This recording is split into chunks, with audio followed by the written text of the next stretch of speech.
things are only interesting when it's in the energy of that moment.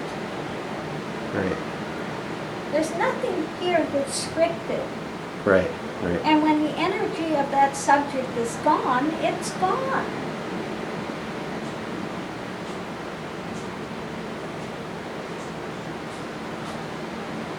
That's it.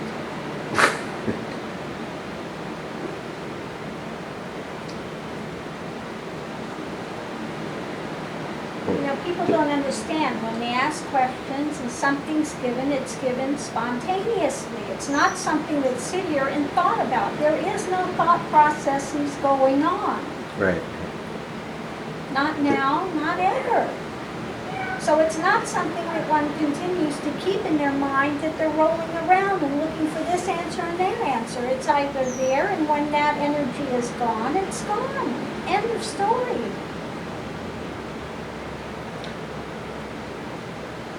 What we were talking, it was the subject matter was concerning the inner wars taking place, and the scriptures were referencing what people perceive to be outer wars, and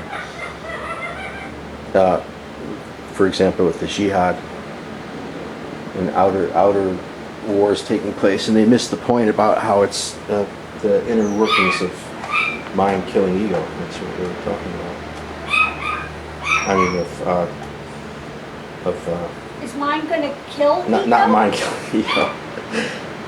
Mind is ego. Mind is ego. So what's mind going to kill itself? Of challenges coming along the way.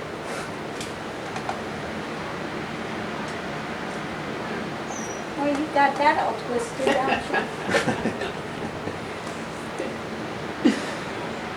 What was said was about Jihad.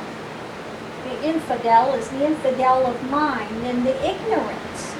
That's the jihad one should take place against one's own delusions, illusions, and dramas. Okay. People read these things and they take them out of context, and most of them are allegories about the inner journey, not some external thing. Of course, what's done on the internal is sometimes it manifests on the external. Okay? Again, realms come and go. Societies come and go. And there will be strife, and there will be wars, and there will be all of those things in place until mankind does the inner journey themselves to moksha or liberation, and they become a Jivan Mukti, when all of that deconstructs into that ever unchanging Brahman. And so what do these people have to worry about? Because of the nature of Brahman, or that inner being, the center of the universe, the laws of the universe are in place. They have to be. But yet Brahman is untouched by any of them. Doesn't get involved in any of it. Because he is unmoving, unchanging, eternal, before being born. It never is born, it never dies. What comes into play is the motion, the Shakti, the energy, the motion comes into play, creates realms, and divides and subdivides and continues on this creative drama, creates hell realms, creates heavens, creates all the rest of this in play by motion. Okay? The more complexity, the more motion, the more drama one is engaging. And this is why the benefit of meditation, sitting in stillness, just observing what comes and goes and seeing that it has no relationship many times to what's happening in the moment, which is one's sitting. Okay? Again, so all of these things in the end wind up deconstructing, and one sees the illusion of it all. and the bondage that's been created by mind. This is why I say people read the Chandipad that talks about demons. It talks about all of these things that the mind engages in and the emotional upheavals that ones engage in. These are the demons. This is what's taken over the earth. You know, all of these stories are allegories of what takes place. You know, but people get caught up in the externalized gods and this and that rather than understanding what this is pointing to. The inner, the outer, the same. Okay, let's look at it and find out a little more depth. So once all of these things deconstruct, it becomes very simple. The more complex it is, the more mind-driven, the further away it is from the actuality of reality. Okay? The further away one is. So that's it. The only benefit to mankind, I mean, scriptures get written and, you know, sages that have gone the whole of the way, you know, or part of the way, and they have a little more clarity, will try to write things for society. But then it gets written in stone, and it gets changed by men along the way, and they've lost the import of what was being said to begin with, and then it becomes another bondage. People don't understand that.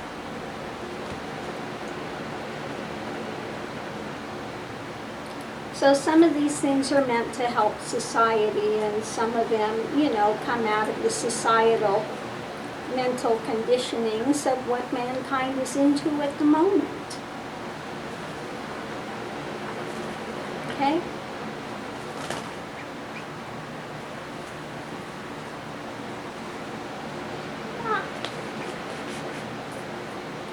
But people want to get so caught up in the externalized things of it.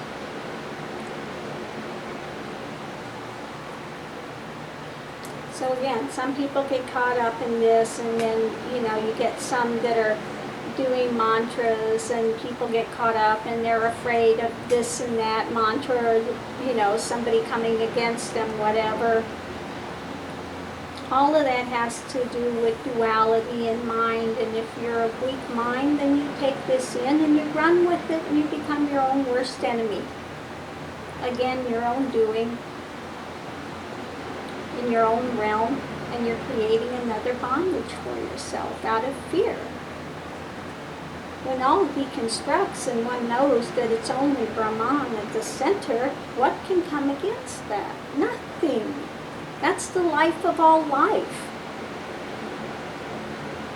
And that's what Jivan Mukti is. It's the death of all death. Yes, one continues to live. There's some kind of mistaken notion that when Jivan Mukti happens that you're going to die immediately. If there's a Nirvikalpa Samadhi, you're going to die. No, you can go on to a Nirvikalpa Sahaj, ongoing. Doesn't mean the eyes don't see the world and the body doesn't continue to act in the world. It does. But there is no mind spin that's caught up in any of the action. That ends. If the mind comes up again, then one develops again ego and that separation of thinking they are this body form. Get caught up in the delusion again. But all the scriptures, they will speak of this. If people understand many of the Gita, the deeper writings of the Gita, it's very well explained. But they've got to understand the fullness of it. Okay? So that's all. You know. So when one enters into that reality where it's no longer oneness, no longer one whole that's been subdivided into parts, This is why Advaita is called not two, because it's also not one. I say one, but it's different than one because one can be subdivided into parts. This can never be divided into parts, ever. Never has. Is never born, never died, ever. If you're in oneness, you're still in that mental spin of, this motion. That has to deconstruct. The Jivan Mukti, sees what's going on around them. They're not blind to this world. When you only see Brahman, you know that it's all Brahman, but you also, cognize where people are at because you were at one point in that. So it's very well cognized, the bondage of mind and the fallacy of what people are speaking, where they're, going off on a wrong thing. When looking in here, there is no, persona that all of that story that was there ends. Has no reality any longer. Okay?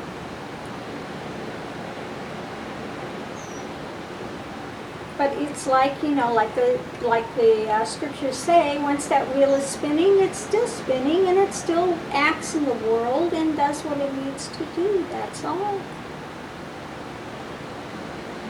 Things happen spontaneously. It's such a different reality than when one is in mind and being driven by their past karmas. Okay, one is no longer driven by these things. They play out. Big difference between things playing out and being driven. Caught up in it. Big difference between it's just things play out and being driven by a mind. Okay.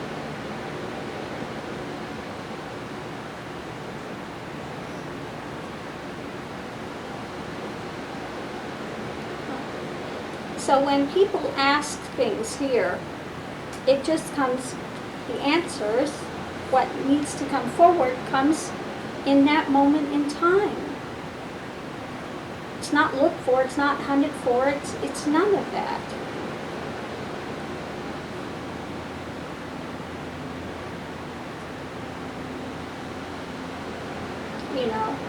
What is said here is said from the direct experience of what it is to be living within that reality. If somebody can't hear it from here, then at that point one can look for the texts and say, there it is. If you don't want to hear it from here, then okay, hear it from this sage or that sage. This is very well explained. But it's not that there's been text after text studied from here. No. But the text will be in absolute alignment with what is said. If one is an actual Jivan Mukti, and all of that has deconstructed, all of these things are very clear. It's your living reality. It's not something one has studied as a subject. It's no longer a subject or an object to be contemplated and tried to be understood. It's the living reality. Just like you're breathing air. Does somebody have to tell you you're breathing air? You know you're breathing. That's it. Well, I noticed these dynamics from reading Silence of the Heart. It's just what you're saying. It's all there. Everything you said way before you ever opened that book. It's the same thing, whether it's Silence of the Heart or whether it's the Gita. Mm-hmm. If you read the whole of the Bhagavad Gita, you will see that it's all explained in there. People stop so early in the Gita and they talk about the stories and this and that and the past times. They don't go into the further part of it. They don't go in to the Uddhava Gita, which is the end of it. Okay? They miss a lot of things that are in there. In that text, there are many texts. The Upanishads, many of the Upanishads will talk about what it is. You know, and this idea that if people reach to Jivan Mukti and they die right there, well then how can these texts be written? They're written, they come out of that experience. There's no longer any experiencer as such, as persona. It's not that. But yes, there's still a body that's acting in the world. But the consciousness is not in a confusion about body or duality. It's like waking up from a dream. Okay? Sometimes they will say that being here is like being asleep in a way too, because one is only conscious of that Brahman that never leaves. That's going nowhere. Okay? But doesn't mean the eyes don't register a world. Of course they register duality. But there's no more mind that comes up that's in motion that's creating a dualistic realm of ego.